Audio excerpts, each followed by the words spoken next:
Hey everyone, welcome back to another episode of the Intern interview series. Today I am here with Dr. Marianela Rosales, and she is a Ross University School of Medicine alum. She graduated this past spring, and she successfully matched into psychiatry at Temple University Hospital in Philadelphia, where she is now about 3-4 months into her intern year. So I'm very grateful that she took time out of her busy schedule to be here with us today and talk to you guys about how to successfully match into psych.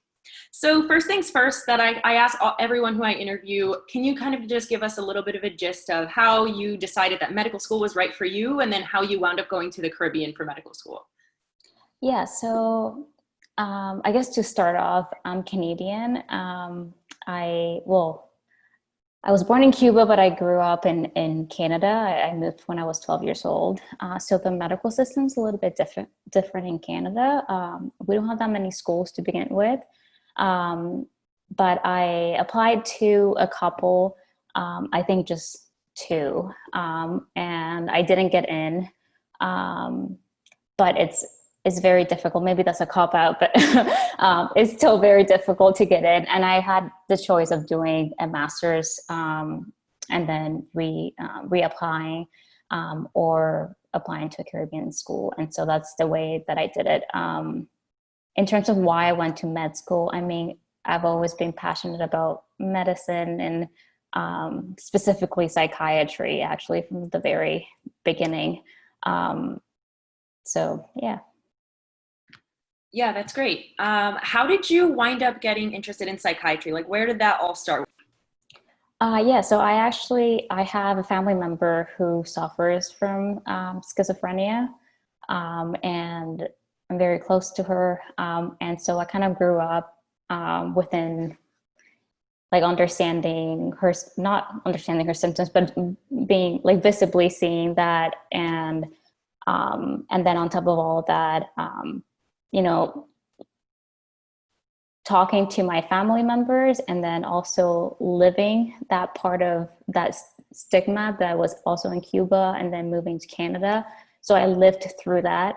And so that kind of pushed me to pursue just ways to understand that more, because when I moved to Canada, I was 12 years old. So I had that experience in the back, but I wanted to understand a little bit more. And that's kind of what drove me to volunteering. And so from a very young age, I started volunteering at mental health hospitals. And then also I volunteer crisis center, was a suicide hotline when I was in undergrad. And then I just kind of did a bunch of side things. I ended up doing neuroscience, mostly because I liked the behavior that I was seeing. The behavior that I was seeing in the volunteer places that I was volunteering at, and so I kind of wanted to kind of pair it up with anatomy, and so that's why I went into neuroscience. And then from there on, I did research in neurotoxicology, and then everything kind of paired up. So yeah, my life is like very traditional psych all the way. No, it's absolutely wonderful. I think it's amazing. So many people change their mind in medical school. They wind up going into medical school thinking they're going to come out as a surgeon, like they thought they were going to, and they actually wound up falling in love with, I don't know, like OB-GYN or something like that. So it's really commendable that you were able to, you're passionate enough about psychiatry to be able to not deviate from it while you were in medical school. And I think you have a very good reason why. And I think that's something that's very common with, like you mentioned, a very, I guess, traditional path for becoming a psychiatrist is a lot of people do have a family member or a close friend or someone close to them affected by some kind of mental illness. And unfortunately, society doesn't really understand a lot of that stuff. And there is a lot of stigma. And I think that it's a really great field to get into nowadays because there's a lot of research going on, a lot of education going on. And I think that it's becoming, I mean, more socially acceptable to talk about. For a while, it was like taboo. And I think that's really unfortunate. And now I think we're getting much better with all of I that. think so There's still too. so much stigma associated with it, but we are getting better. And honestly, like you said, psychiatry, I saw, at least I think, and maybe I'm a little biased, but I think in terms of evolution speaking, like for psychiatry, 10 years ago, it was such a big change, even 20 years ago too. Like it drastically evolved, and there's still so much room for improvement and so much room for developing new like innovations and everything. And so it has so much potential. Yeah, I absolutely agree. It's like we've come so far in the last 10 years, but there's still so much that's unknown and we still have so far to go. Actually, I had an attending relatively recently tell me that like the last decade was the decade of the heart. There was so much research that came up about the heart, and we like made huge strides in terms of like cardiac morbidity, mortality, medications, things like that. And they were like, but the next decade is going to be neuro and psych. So I think we have a lot of exciting work going on, and I think it's a great field to be in right now. Lots of research going on. So in terms of what you want to do long term, are you interested in doing fellowships? Are there fellowships available through psychiatry for residents to apply for? Yeah, so there's a bunch of fellowships. I want to work with the juvenile system, so this is the plan, to do a child and adolescent fellowship, and then do a forensic fellowship. But fellowships in psych are mostly 1 year, with the exception of child, that's 2 years. So you do your 4 years of residency, and then you do the 1 year fellowship. Unless you're doing child fellowship, then you do 3 years. This is an option to do 3 years of general psych and then 2 years of child. But yeah, that's the path that I'm taking. Okay. I might change my mind. It might be too much. No, that's really interesting. Are there fellowships other than child psych and forensic psych available to psych residents? Yeah, there is consultation, there is geriatrics, and then there's other fellowships like community psychiatry. There is, there's a bunch of others, but usually, or addiction is also one of them. Yeah. Okay, so there are a lot of options available. I actually didn't know how many options there were available through psych, because I also believe there's like nowadays there's is it child psychiatry or child neurology residency that you can apply for separate from psych and neuro? Like a neuropsych option? I'm not too sure. Yeah. I'm not either, but I feel like that is a thing. I don't think there's many programs, but I think it's a thing. I know there's programs that combine psych and neuro, but for residency. That's interesting. Yeah. And there's also programs with family and psych together. Okay, which I feel like makes a lot of sense, especially like even rotating in our clinic now, like you see, you have to at least know your psych basics, because you see a lot more than you expect to, especially when you're practicing in the outpatient setting. Mm-hmm. For sure. And so I know you kind of alluded to your volunteer experiences and things like that. Were they before medical school that you did a lot of the mental health hospital, like volunteering and crisis text line and things like that? Yeah, I mean, I was part of like clubs during medical school, especially like the first year, like basic sciences. I was part of a couple of clubs. But in terms of like volunteering at a hospital or or the crisis center, I did that before medical school. Okay. Mm-hmm. Is there anything you think you did specifically in basic sciences to enhance your application for psychiatry specifically? No, I mean, basic sciences for me was just super hectic. For me, I had to work hard. It was just a lot of information thrown at us, especially for like the first 4 semesters, which is like on the island.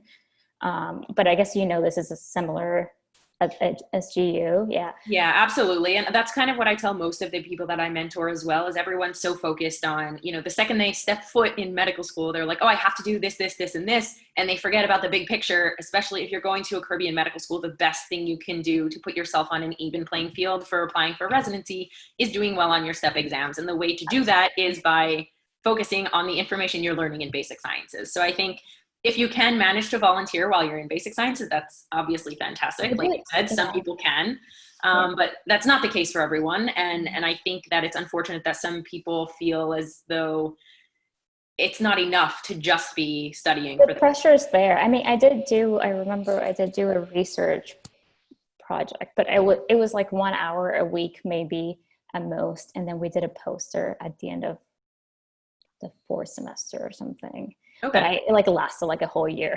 Yeah. It wasn't that complicated. I was just like focusing on studying, which Yeah, you're totally right. I think like steps, especially, well, I don't know how it's going to be now because of like they're pass making fail. it pass fail. Yeah. So, yeah.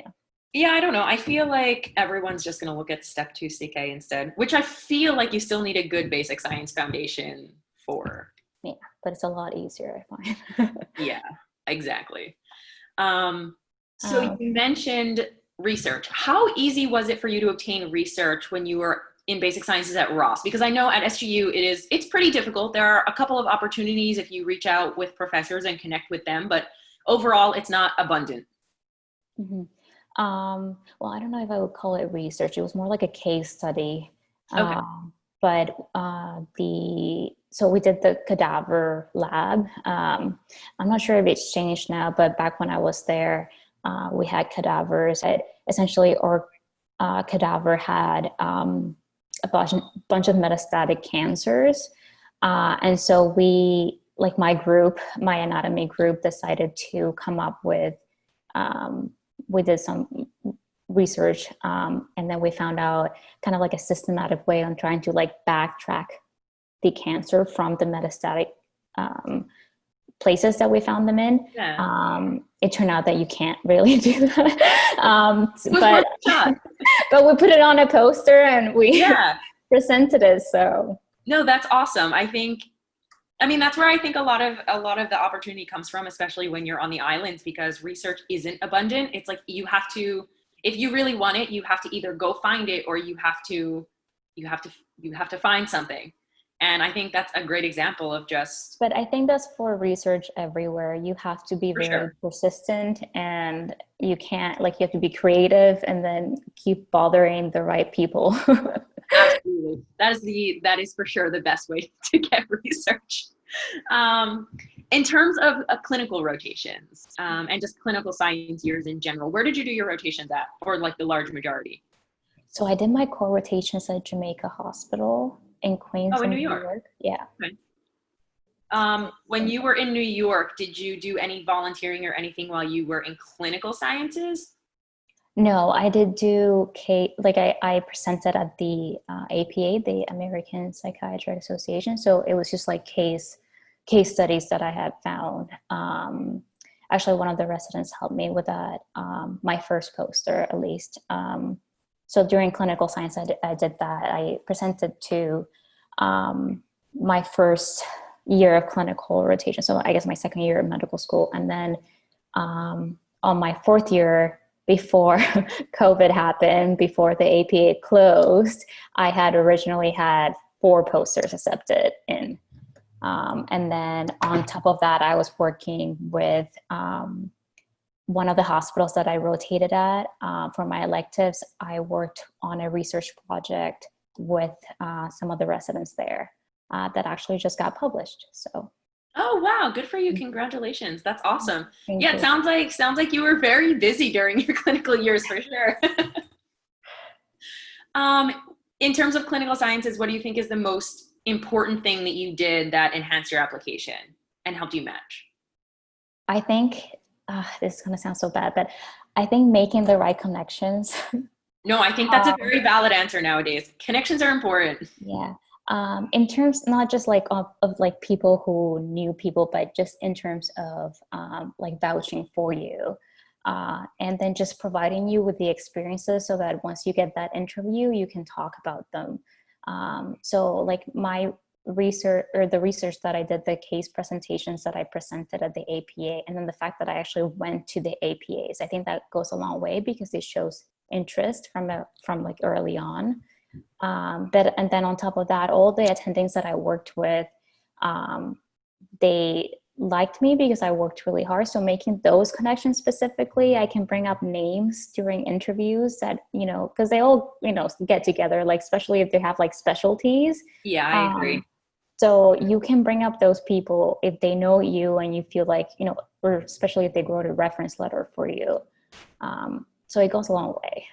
Yeah, I absolutely agree. Even nowadays it's good that you mentioned conferences too, because I didn't present at the ACP conference, which is the Internal Medicine Conference, but I attended because it was in Philadelphia, and I was also rotating in New York at the time, so it was pretty close.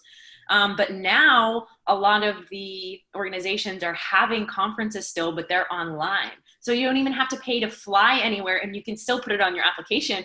Still makes you look good because you're furthering your education for that specific specialty. And I think that says a lot about an applicant, because when you have, you're already studying for exams and doing all these crazy things for medical school and getting ready to apply for residency, I think the fact that you put the effort towards furthering your education in what you especially in the field that you care about, can go a long way for sure. And it's also a good way to make connections. Like, even if now it's virtual, I think you can still definitely make connections. Med Twitter is like an up and coming thing. A lot of people are using that to make connections too, which is so crazy, because I remember going into undergrad, everyone was like, if you have social media, you're never going to get into college. And now it's like, if you don't have social media, you can't make connections. So it's very interesting how far it has come, especially in a field like medicine.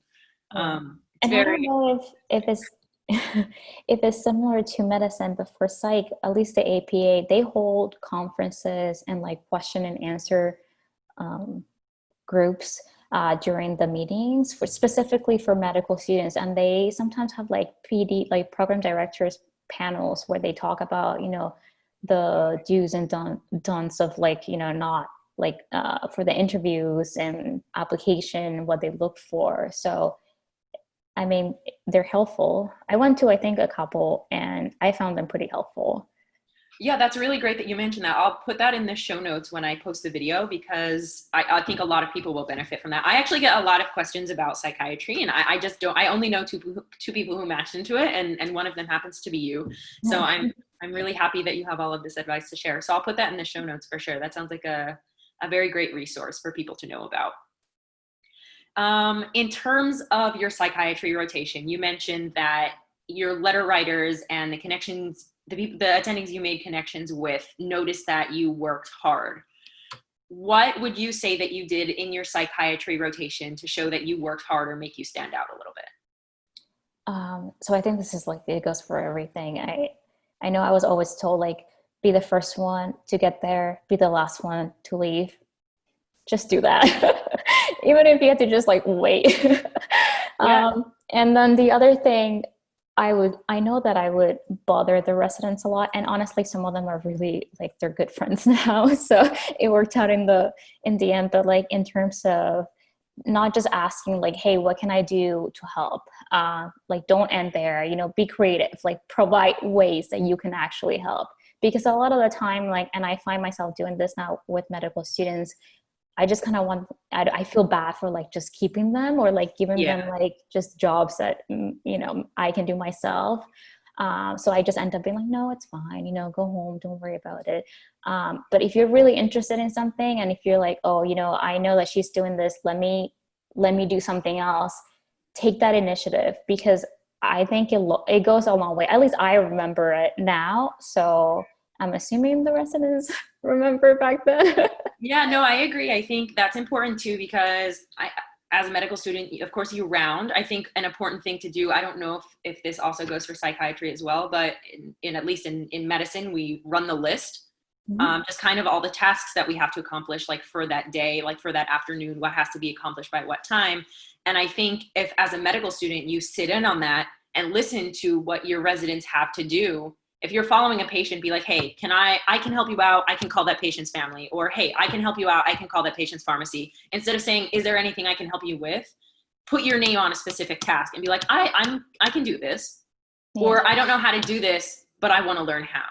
And I think that goes a really long way as well. But you're right, being the first one there, last one to leave. It's easier said than done, because days are long. You have to study for shelf, but if it's something that you want to do, it's only it's like 1 month that you have to do this for. So what, like, it's not in the scheme of things, but one other thing especially for psychiatry, as a student, there's not much to do. So the one thing that you have like a lot of, I guess, control over is talking to the patient. Yes. And a lot of the time, like us residents, we just don't have the time to put in, 20, 40, 50 minutes, whatever, uh, on specific patient. But as a student, you have so much time. It's true. So I mean, like when I had my patients assigned to me for my rotations as a medical student, and that would be my priority. I would see them in the morning, and then in the afternoon, I would see them again, and I would Yeah. just talk to them. Obviously, some of them like talking to me, others not so much. But I mean, I still tried, and that's eventually how you build rapport with them, because they don't see anybody else. A lot of the time, a lot of these patients don't have family. They don't have friends that come visit them, and now more so because of That's COVID, you true. don't even get visitors. Yeah, they appreciate the company. They do appreciate it. And so I think it goes a long way when you're rounding with your attending and the patient goes like, hey, remember what I talked to you about before? And some of them do that, and They do. I notice it, and the attending notices it. So I think that also goes a long way if you just spend a little bit more time with the patients. Yeah, I agree, because also in a similar position as you, it's something you're definitely going to miss. I love talking to patients, and the reality of residency is your time talking to them is unfortunately very limited. I think the other thing, I don't know if you agree with this or not, but maybe you can elaborate on it a little bit. I feel like when I was in my psychiatry rotation, you're right, in terms of what medical students can do is a little bit more limited. But I think one thing that's important to take away from psychiatry rotation particularly is their interview is very different. The H&P for psychiatry is very different, and I think it's a very important skill to build, because like I said, whether it's you're applying for internal medicine, family medicine, whatever it is, you're going to see a lot of psych anyways. Mm-hmm. So I think obtaining the skill and putting forth the effort into learning how to take a good psych history is really important. And that's something you can do as a medical student, because you can go talk to the patient.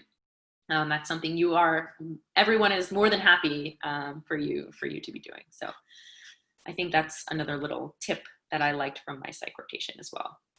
Absolutely. Yeah. So in terms of the taboo topic, step 1 scores, which we know, as we talked about before, is going to be changing to pass fail, which I think may be a good thing. But it looks like for the past few years, for psychiatry in general, the average step score has been in the low to mid 220s. In comparison to the average step score, where did your step score fall? Above, below, about, on point? So my step score fell on average. I don't think it was like stellar. I did above average on the second or step 2. But for step 1, I was pretty average.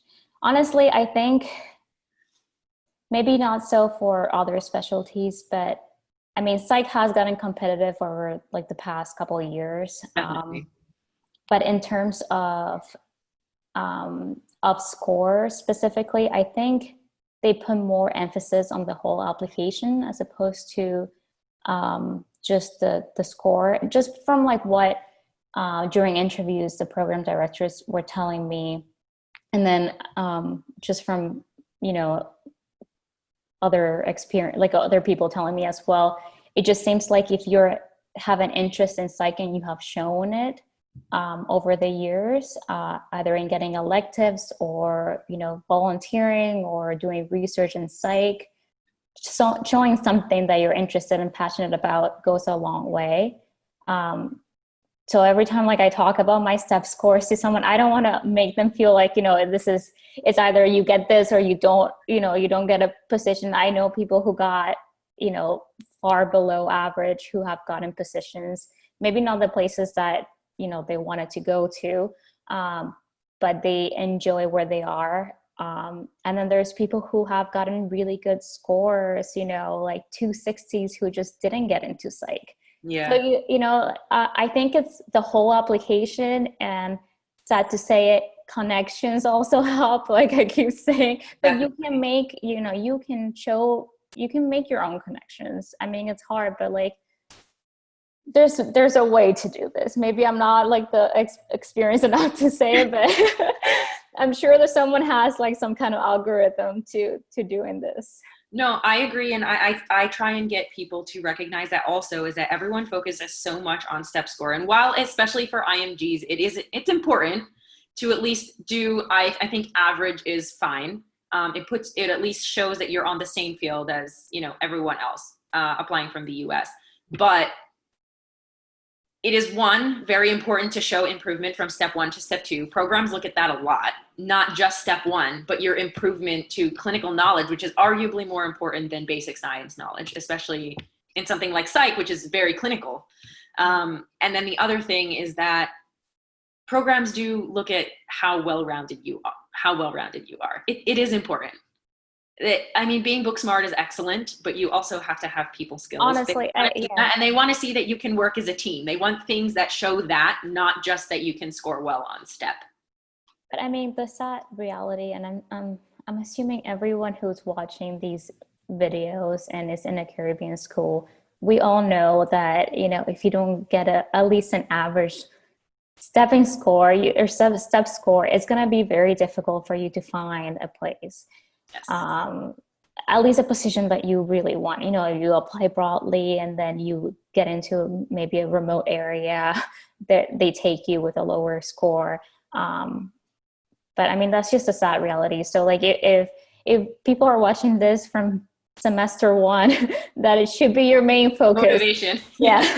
If you're watching this by the end of the 4th year, it is what it is. And then just keep going, make your application as strong as you could make it with other things like volunteering, research, whatever it is, maybe a gap year. I don't know if Caribbean schools, maybe that's a bad thing. I don't know. But in terms of build that time with something productive, and that's something that you can show, and more important, something you can talk about during your interviews. Absolutely. Absolutely. I think people really undervalue the importance of interview conversations, but they're really not that scary. They're very conversational. They want to talk about what you've done, what you're interested in. They're not there to quiz you and make you feel uncomfortable. They want to make you feel comfortable and get to know you. That's the point of the interview, because that's how match works.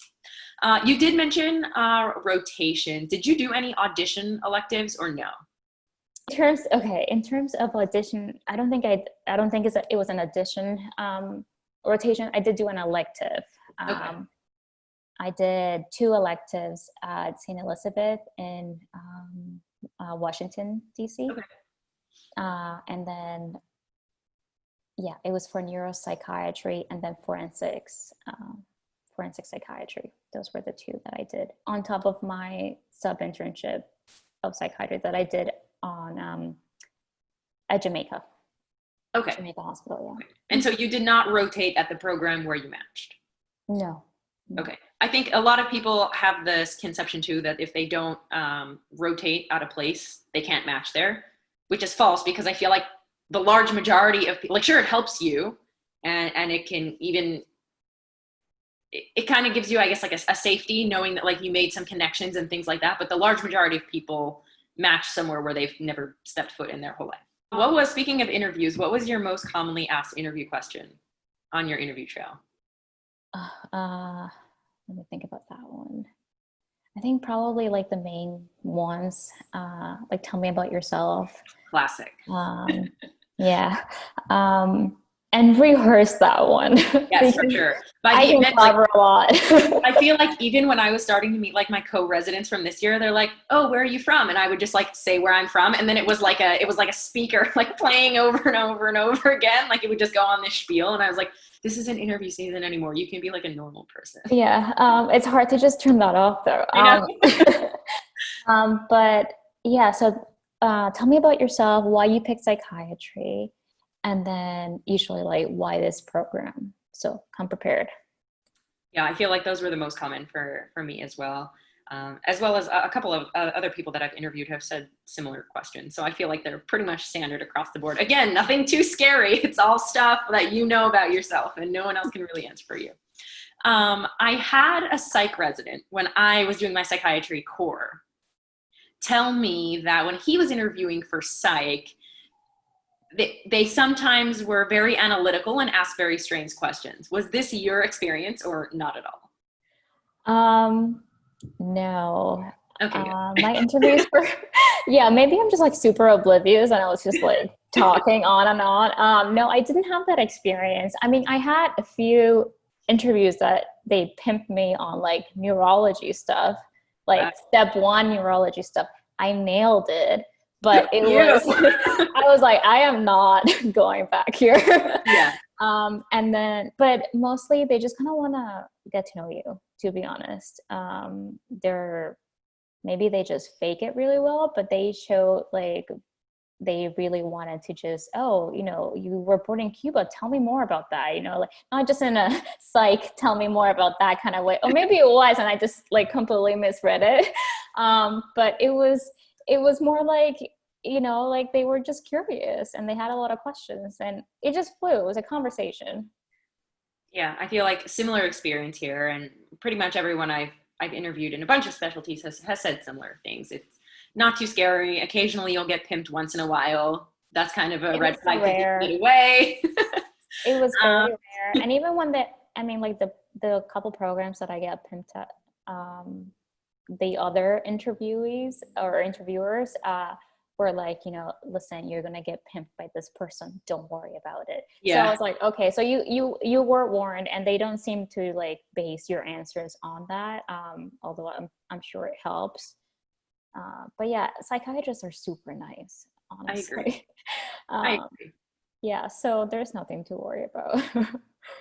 At least in that respect. Yeah, no, that's good. In terms of what program directors are looking for in an applicant, what do you feel like? I obviously will never know this answer for sure as to like why they wanted you, for example, but what do you think that they're looking for in an applicant when they're interviewing them? Honestly, from my experience, and I could be wrong about all of this, but it seems like they really look they look forward to essentially whether you can fit in the group of residents that they have accumulated over the years. And I think that's just how like it doesn't matter. Like I'm very much an introvert. I stay at home when I can. But in terms of like, what are you, like a good human being essentially? And like, are you interested in psychiatry? Will you be happy in the program that they have? Because all the programs across the United States, and they interviewed all of them are different.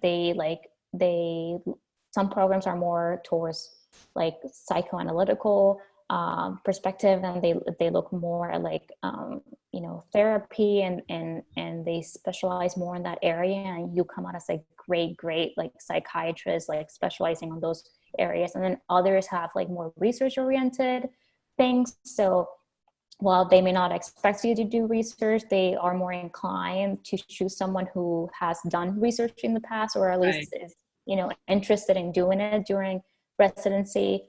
And then others have other good or bad things about the program. Like some of them are more child oriented, or they have more addiction depending on the patient population. Like Temple, for example, has a big Latin community. And there's a lot of components that go into that, cultural and community psychiatry. There's a lot of addiction that you get out of the program.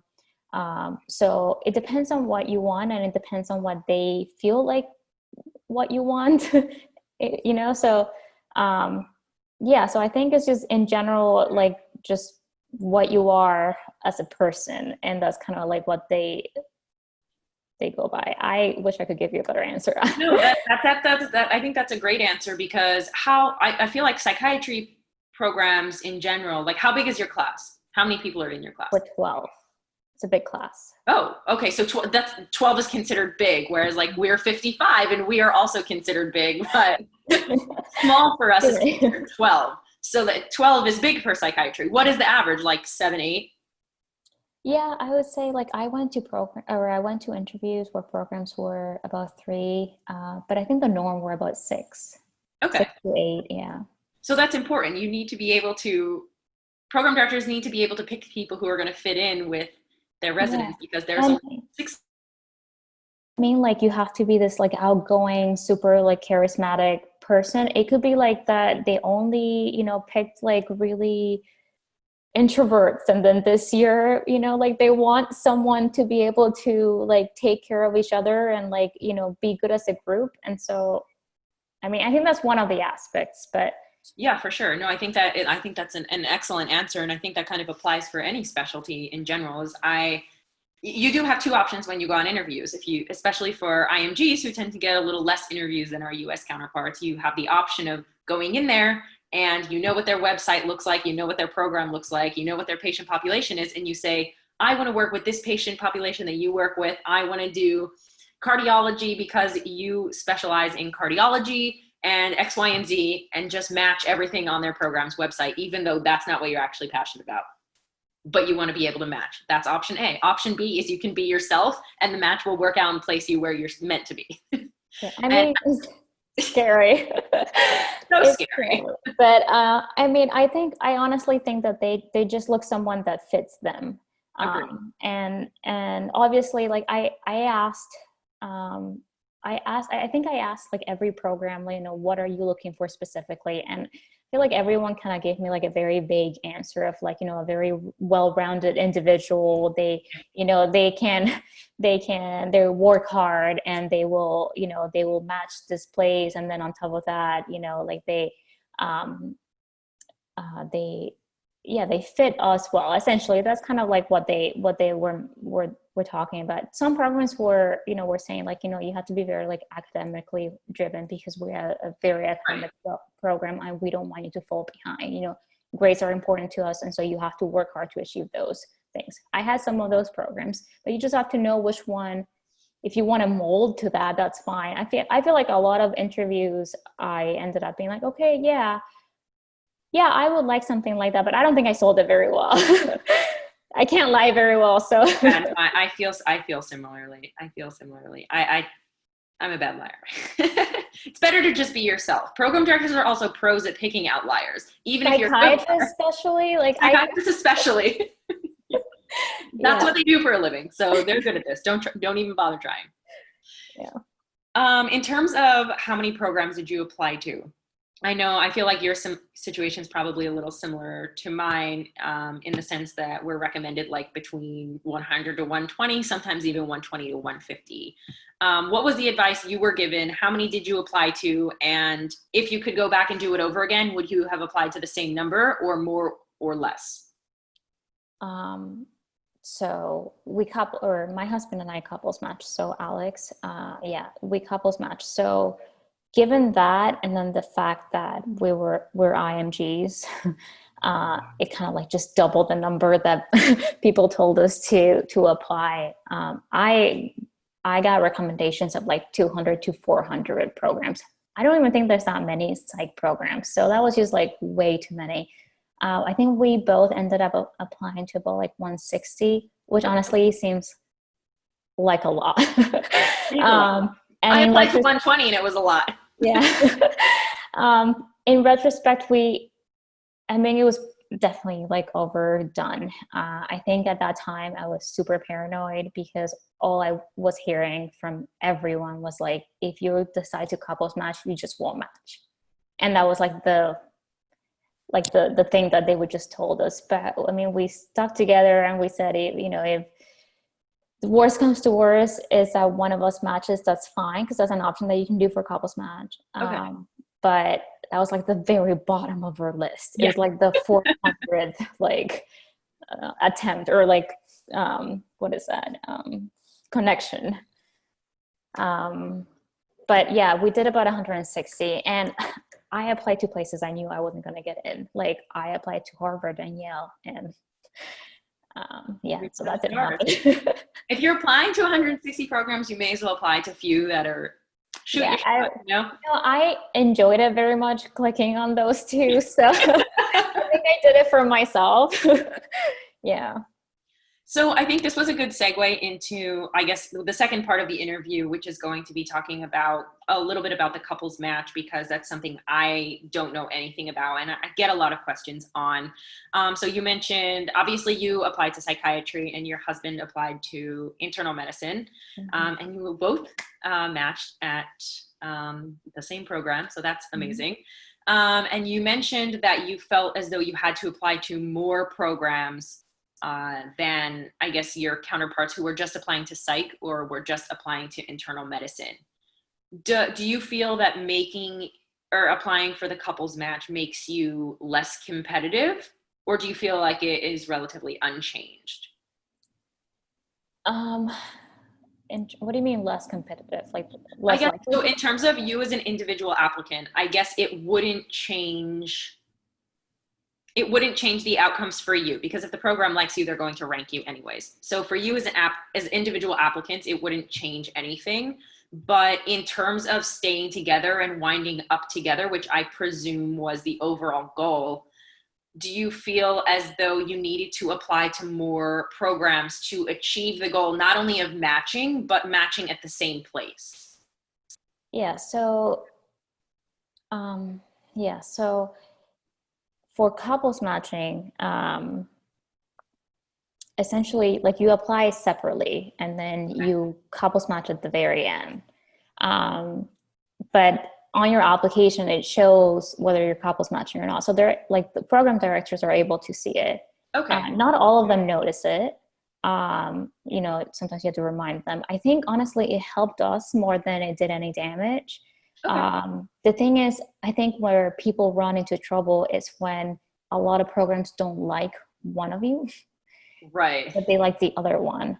And so I think that's where you run the risk of just not matching like consistently through all your options that you put onto the NRMP website. Like when you actually start matching or putting in your options. But for us, I mean, you've met Alex. I'm biased, but he's pretty amazing. So all his programs loved him.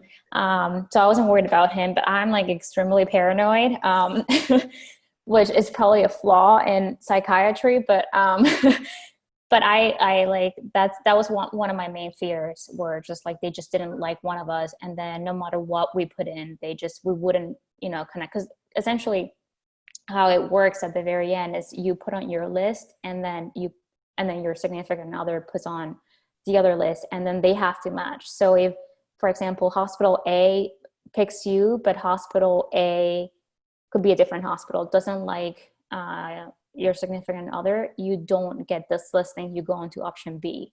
Okay. You can put hospital A for all of your options, but if so your significant other options also don't get it, like while connecting, you don't end up matching. Okay. Wow. Stressful. There's an option where you say I don't match, and then my significant other matches, and then if that works. Okay. Which was, like you said, probably the last resort for you guys. The thing is, we had a lot of interviews in like, it wasn't just like one hospital. We had a lot of interviews, like in New York, we had a lot of interviews. Right. And so it was within a distance that worked for us, that even if he ended up in another hospital and then I was in another hospital, another hospital, as long as we were in New York, it was fine. Right. So we could do that combination like 10, 14 times. Right. Which is beneficial. I feel like sometimes where it might be even a little more difficult, like at least, for example, for your situation, internal medicine, which Alex applied to, is a relatively IMG friendly specialty. But I think it's more of, I feel like it becomes more of an issue when your significant other is applying to something like a specific surgery specialty, like orthopedic surgery or something. And I think it's often stressful to begin with, but when you start adding that on top of it, where IMGs aren't that competitive in the mix, I think it becomes extra stressful. Yeah. The one thing that I would recommend, if anyone out there is couples matching, do not listen to anyone else who's also couples matching. It will stress you out. There's no reason for them to have more information than you do. The only thing that good I got from talking to other people that I met during like the interview trail was that they had resources from their medical school. Like they were AMGs and they had a bunch of resources, and I was like, yeah, what else? And I would just like write those down. That is like the extent of it. Because I kept hearing from people who were at really like top universities, like, I mean, like high top universities who were like, oh, I need to have at least 200 options. Like at the very end, that's like 20 interviews, which is what we ended up doing, like 2021, I don't remember. But they were like, no, you have to have between like 20 and 40 interviews to match. And I'm just like, what? I don't have the money to do that. So it was just stressing me out. And I would like go back to like Alex and just like cry essentially. And Alex was just like, it's fine. Everything's going to be fine. Like super relaxed. Yeah. And I'm like super paranoid. But yeah, do not listen to anyone else. Okay, that's good advice. That's very good advice. And then you mentioned also, I guess, on the top of the application, it mentions that you're couples matching, but in some programs, I guess they kind of forgot. How did you bring this up in an interview, if at all you brought it up? So essentially, every time Alex got an interview invite, or every time I got an interview invite, we would literally the same second we got it, we would email the program director or the coordinator of that program. So if Alex got it, then I would email the program director of that program and say, hey, my significant other got an interview at your program. I'm very interested in your program because of blah, blah, blah. And, I would really want to schedule or like coordinate our visits together. And I think for the most part, they would like reply pretty fast with an interview invite. So I think oh, wow, good. Yeah. I know some people called. I didn't, mostly because I think I'm like afraid of the phone. So, but you could do that too. Residency is slowly changing that, but I'm also afraid of the phone. Yeah. Phone phobias. Oh yeah. How did you bring that up during the interviews? Yeah. So I got very good at smoothly just putting it in like normal conversation. Like if they said like, tell me like why you're interested in psych, I would just like tell them about, my family member and how like all the struggles I had to endure, talking about Cuba, Canada. I also went to like a brigade that during undergrad, actually it was a medical brigade. And we actually looked at, we took a group of like young adults, and we kind of taught them different coping strategies. And I also talked about that. And then I would bring it up like, coming back to California with my husband, who's also, who also applied, and he had his interview yesterday. And let me tell you, he loved your program. And I would just like go on about that. So like just smoothly, like in every possible way that I could bring it up. And they like hearing that other people like the school or the hospital. That's true. So like just get good at smoothly just sliding it right in there. Yeah. Do you feel like there's such thing as couples friendly programs, or do you feel like all programs are more or less open to any couples coming there? Or did you ever have the experience where you like say you got an interview and then Alex emailed the program director and they didn't respond to him, or vice versa? I mean, that happened. I don't know if it was due to just being couples friendly or not. I know like for psych, and this might not happen in other specialties, but there's still a lot of psych hospitals that are only psych hospitals. Right. So those were the most difficult ones, because I had to convince them that I would pick that hospital over others that I had interviews with my husband. I would have to be like, he also has, other interviews around in the area. And he's really interested in this area. So I had to kind of sell that point more, because a lot of the time they were like, well, you don't really want to come here because you're couples matching and the next hospital is like 10 miles away. So that was kind of hard to sell, especially for like actually really good hospitals that were just like community hospitals that were kind of remote. Yeah, so that one was difficult. I would say that would be the only hard, or like the most difficult part. And then so the last question I have for you in terms of couples match actually is a specific question that someone asked me. So I figured I'd ask you and see what you have to say about it. Mm-hmm. How does it affect your chances of matching if one partner has a very competitive step score and the other partner has a lesser competitive step score? Okay. That's a good question. Honestly, I think my scores were relatively competitive, and he has very competitive scores, and so he like very competitive. So we did have a gap just by that for him to be like the very opposite end of the spectrum. But because of that, I think honestly it helped us. I don't think it makes things worse. I think maybe if you're looking at very like difficult, like I don't know, like surgery or orthopedics or whatever, and then you end up with that, like if your specialties are very competitive, like both of you should have competitive scores. It's going to be very difficult to do one or the other. But I think what helped us was that there were places that I don't think I could have gotten an interview at just by not, just by the sheer, like they might have just like disregarded my application, that Alex got an interview by just because he definitely made the cut for everything. Right. And so I could be like, the other program chose him and I'm like, I'm stuck with him. So that helped me. So I think it helps. I don't think it harms you. But that being said, I think it also depends on how difficult or how competitive your specialty is. I agree. I think that plays a big role. Absolutely. But that's a good point. And I think everything you kind of talked about made me realize too, because I always had the impression that, applying for a couples match made, I guess, like both of you less competitive because it's more stressful. You have more combinations to put in on rank lists. But actually, the more that you talk about it, it actually sounds like it could be a better deal for one of the two partners. But also, you can talk about it in the interview, like you said. It's not frowned upon to talk about it in the interview. And yeah, I think the way that you sold it actually makes a lot of sense.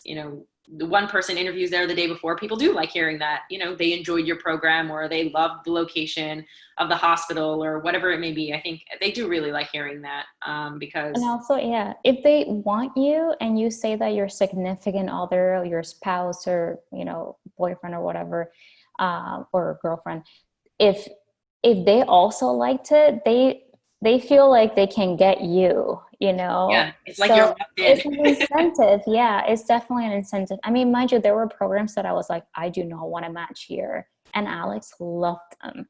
So you have to like compromise, but I think it helps you. And honestly, if you play the game right, I think it's a good thing. I don't think it should in any way put you in a disadvantage. It's just more stressful than the regular match, I would say. Okay. Yeah, no, that was all very helpful advice. I get a lot of questions on it and I never have anything to say because I haven't lived through it, but it sounds stressful. So I'm glad it worked out for you guys. That's fun. That's fun. That's all the questions I actually have about couples match. I'm not really sure what else to ask because I never had to go through it myself, but in terms of just finishing up with some general tips or advice for medical students who are interested in applying to psychiatry, do you have anything additional that we may not have covered already?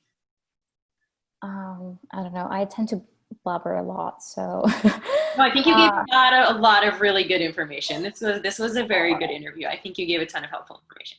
I think only, and maybe not, it doesn't apply anymore because I know like during COVID, a lot of students just had these like gaps, both like American graduates and then American, and then also IMGs.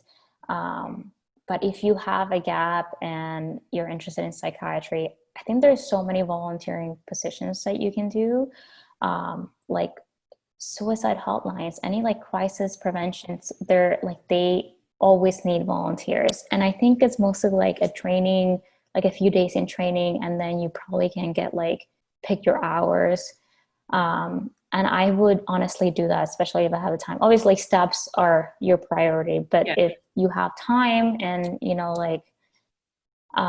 if you have that gap, to use that, because it'll put you, like I was asked about the crisis center that I worked at, and actually I had some people who have worked with that type of like job, where like people just call you and like it's very hectic and acute, and and they've worked with those, and we could share stories. So Yeah. I think that helped me a lot.